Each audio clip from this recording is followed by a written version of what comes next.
Hi everyone, glad to see you again. Today I have something informative lined up for you. If you found this video helpful, don't forget to like, share and subscribe. Stay safe online cyber network. This document is for educational purposes only. It explains how attackers compromise systems. Use this knowledge to build stronger defenses. Unauthorized access is a serious crime. Always use your knowledge responsibly. The digital world relies on trust and security. Bug chaining is a technique used by hackers. They combine multiple security vulnerabilities. When chained together, their collective power grows significantly. Think of it like a series of small doors. The final door might lead to the system's core. This chain allows them to escalate privileges and bypass security controls. Many web applications trust user input too much. This trust can be exploited. SQL injection, SQLI, is a classic example. Attackers insert malicious SQL code into input fields. If the application doesn't properly clean this input, the malicious code runs on the database. This can allow attackers to steal, modify, or delete data. They might even gain administrative control over the database server. Cross-site scripting, XSS, is another common input-based vulnerability. Attackers inject malicious scripts into web pages viewed by other users. These scripts run in the victim's browser. They can steal session cookies, redirect users to fake websites, or deface web pages. These vulnerabilities arise from a fundamental flaw. The application fails to validate or sanitize user-supplied data. Validation ensures data is in the expected format. Sanitization removes or escapes potentially harmful characters. Without these defenses, input fields become gateways for attackers. The impact of SQLI and XSS can be severe on their own. However, they become even more dangerous when chained. Proper input handling is a cornerstone of web security. Access control mechanisms are vital for security. They define who can access what resources. Failures in these mechanisms create serious vulnerabilities. One common issue is insecure direct object references, IDOR. This occurs when an application uses user-supplied input to access objects directly. For example, a URL might be. An attacker could change to, if the server doesn't check if the logged-in user is authorized to see user 124's details, it will display them. Privilege escalation is another critical access control failure. This happens when a user gains more permissions than they are entitled to.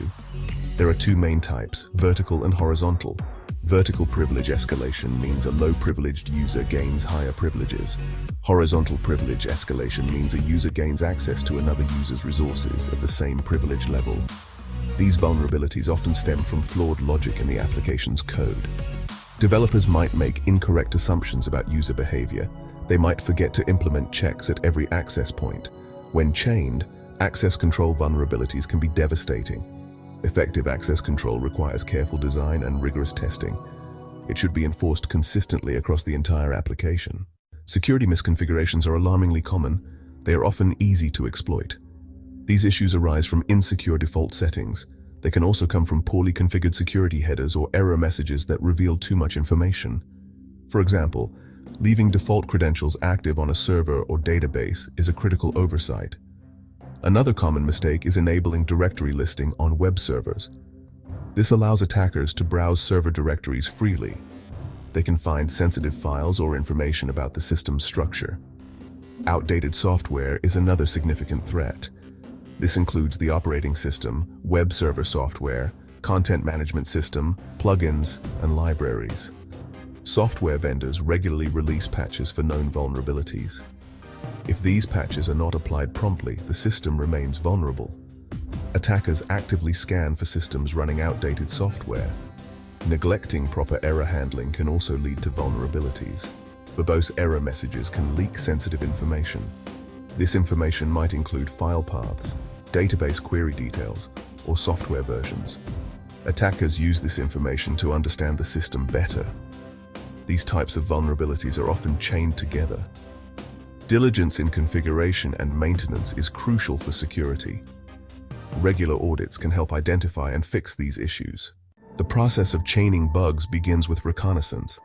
Hackers gather as much information as possible about the target website.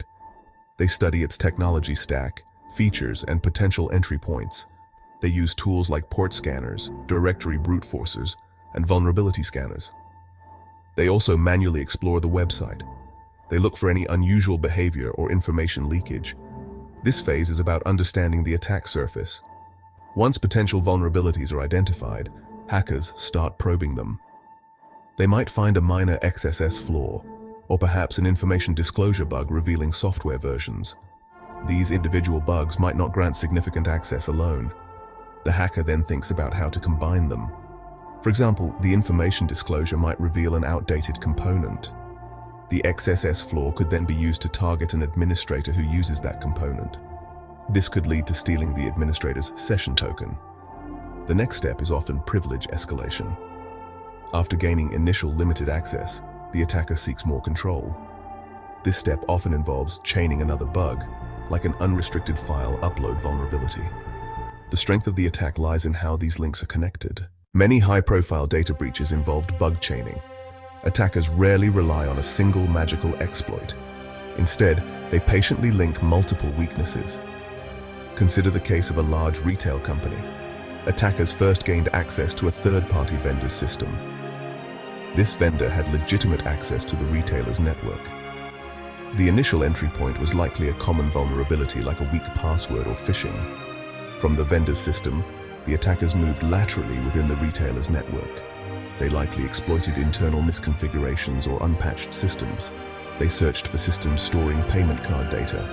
This movement and discovery phase formed the next links in the chain. Once they located the point-of-sale systems, they deployed custom malware. This malware was designed to scrape credit card details from memory. The deployment of this malware might have exploited another vulnerability. This final step in the chain allowed them to exfiltrate millions of credit card numbers. The consequences were enormous: financial losses, regulatory fines, and severe damage to the company's reputation. Real-world incidents underscore the critical need for layered security. Attackers are creative and resourceful in linking vulnerabilities. Ethical hacking is a crucial part of a strong cybersecurity defense. Ethical hackers, also known as white hat hackers, use the same tools and techniques as malicious attackers. However, they do so with permission from the system owner. Their goal is to find vulnerabilities before criminals do. They simulate real-world attacks, including bug chaining. This helps organizations understand their security posture. It identifies weaknesses that need to be fixed. Robust cybersecurity measures involve a defense-in-depth strategy. This means implementing multiple layers of security controls. No single control is foolproof. If one layer fails, others should still protect the system. Secure software development practices are also vital. Developers should be trained in secure coding. They need to understand common vulnerabilities like SQLite, XSS, and IDOR. Security should be integrated into the entire software development lifecycle. Finally, incident response planning is critical. Despite best efforts, breaches can still happen. By preparing for the worst, organizations can minimize the damage caused by an attack. We have explored the concept of bug chaining. We saw how attackers link multiple vulnerabilities. They do this to achieve goals like full website control. Understanding this process is vital for defense. It shows that even minor bugs can contribute to a major compromise. Security is not just about fixing individual flaws. It is about understanding the bigger picture. It involves seeing how different parts of a system interact and how those interactions can be exploited. The examples of SQL injection, XSS, and access control flaws illustrate common entry points. Misconfigurations and outdated software also play a significant role. Attackers are methodical. They use reconnaissance, probing, and privilege escalation. Real-world breaches demonstrate the devastating impact of chained exploits. These incidents are not just theoretical, they have real consequences for businesses and individuals. This knowledge should motivate us to improve our defenses. Ethical hacking and strong cybersecurity measures are our best weapons. Proactive testing, defense in depth, and secure development practices are essential. These strategies help us find and fix vulnerabilities. The fight against cybercrime is ongoing. By understanding the enemy's tactics, we can build a safer digital future for everyone. Thanks for watching and learning with me. Drop a comment below if you have any questions or suggestions for future videos. I value your feedback, Cyber Network.